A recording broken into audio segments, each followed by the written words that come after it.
Hello, Aaron Recap here. Today, I'm here to show you about an American psychological horror and thriller film known as Psycho. Spoilers ahead, be healthy and stay safe. One Friday afternoon, in a hotel located in Phoenix, a real estate secretary, Marion Crane, laments to his divorced boyfriend, Sam Loomis, who works as a clerk of a hardware store, about the inability to get married, as Sam has to pay a huge sum of debts and alimony for his ex-wife. Later that afternoon, Marion returns to work. At the office, a wealthy Lowry purchases land and pays $40,000 in cash.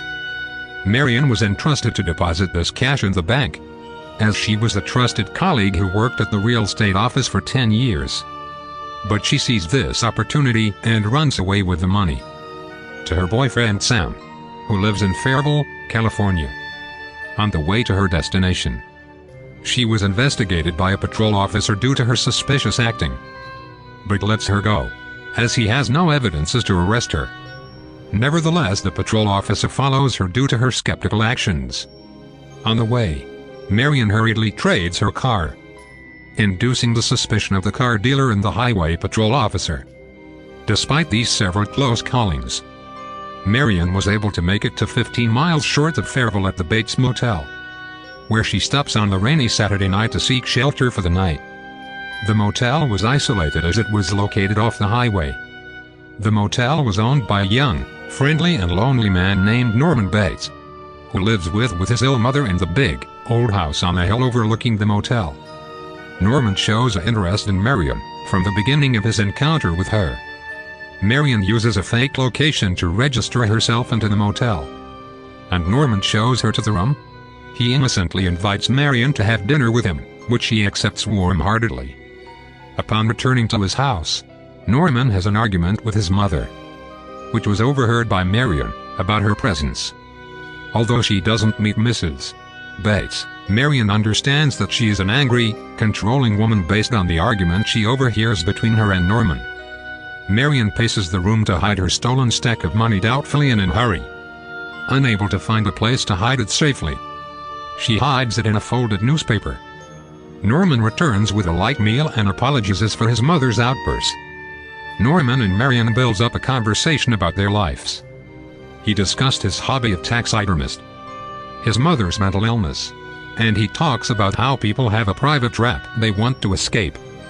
Superimposed by the conversation which she had with Norman, guilty of her actions, Marion decides to drive back to Phoenix next morning and return the money she stole back to where it belongs. After having dinner with Norman, Marion takes a shower in her room. Suddenly a shadowy figure appears and stabs her to death and leaves her killed. Soon after, we hear frightened and panicked Norman's voice inside the house yelling to his mother, loudly asking where the blood is from. Norman soon finds the dead body of Marion. Freaked out by the situation, Norman cleans up the murder scene, puts Marion's body, her belongings and the newspaper, unknowingly it has cash hidden inside it, into the back of her car, and sinks it in a swamp near the motel. Week later, Marion's worried sister, Leila Crane, arrives to Fairville, tells Sam about the theft, and demands to know her whereabouts. He denies knowing anything about her disappearance.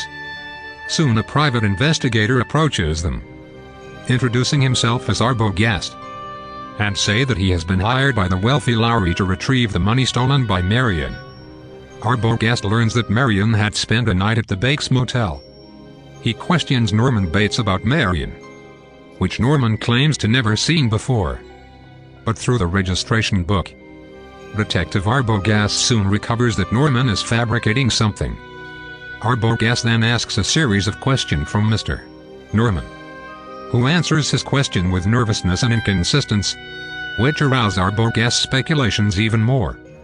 When Norman implies Marion had spoken to his mother, Arbogast asks permission to meet his mother with the intention of speaking to her, but Norman refuses.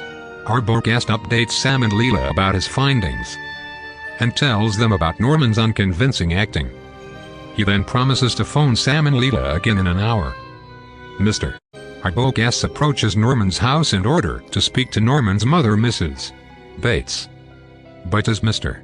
Arbogast paced the house, a female figure which looks lot similar to the shadowy figure who killed Marion suddenly approaches from the front and kills Mr.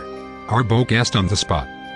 Norman then proceeds to hide Arbogast's body the same way he did to Marion's body. Then he hides his mother in the fruit cellar despite her resistance, as people are visiting her to question her about Marion's disappearance.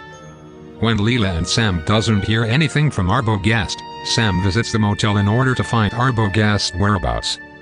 He sees a figure in the house whom he assumes to be Norman's mother. Led into a dead end, Leela and Sam alert the local sheriff about Norman's mother. But shocked to hear that Norman's mother had died in a murder-suicide 10 years earlier. The local sheriff then accuses Private Detective Arbogast that he might have lied to Sam and Leela, so he could pursue to retrieve the $40,000 back. Ignoring the sheriff's allegations, Sam and Leela goes to the motel to find any clue regarding the sudden disappearance of both Marion and Ed Arbogast, and the lost $40,000. Sam and Leela drive to the motel, checks in as a couple to trick Norman. In a hurry they check the motel room for clues, and find a piece of torn paper, which belongs to Marion. Convinced by the fact that Norman had stolen the money, Leela enters the house to find the money and speak to Norman's mother for any information, while Sam distracts Norman from Leela's actions. Soon Norman understands that Leela has already entered into the house. Norman knocks Sam by hitting Sam's head using a figure on his table. Frightened by the fact that Norman is now approaching the house, Leela hides herself in the fruit cellar. To her utter surprise, she discovers a mummified body of a woman. Then Norman, wearing his mother's clothes and a wig, enters the cellar and tries to stab her. But luckily, Sam appears and subdues him. Norman was taken into the police custody for further investigations. At the police station, a psychiatrist explains that the mother had raised Norman with abuse and harsh conditions when he was young, isolating herself and him from the whole world, which Norman accepted and appreciated. But his world was soon broken into pieces as his abusive mother started paying attention to her newfound partner. Jealous by this fact, Norman murdered his mother and her lover 10 years earlier. Unbearable loneliness he felt made him mummify his mother's stolen corpse and began treating it as if she were still alive. He recreated his mother in his mind as an alternate personality, as jealous and possessive as she was in life. When Norman is attracted to a woman, mother takes over his mind, personality and his body. He had murdered 2 other young women before Marion, and Arbogast was killed to hide his mother's crimes. The psychiatrist concludes mother has now completely taken over Norman's personality, then shows Norman now sits lonely in a jail cell, staring to the space with a psychopathic laugh in his face. And we hears his mother's crafty voice saying that the murders were all his doings. So guys, what do you think about this video? Please comment down below, leave a like, and subscribe, as it helps me to grow as a channel and connect with you guys more. Have a lovely day.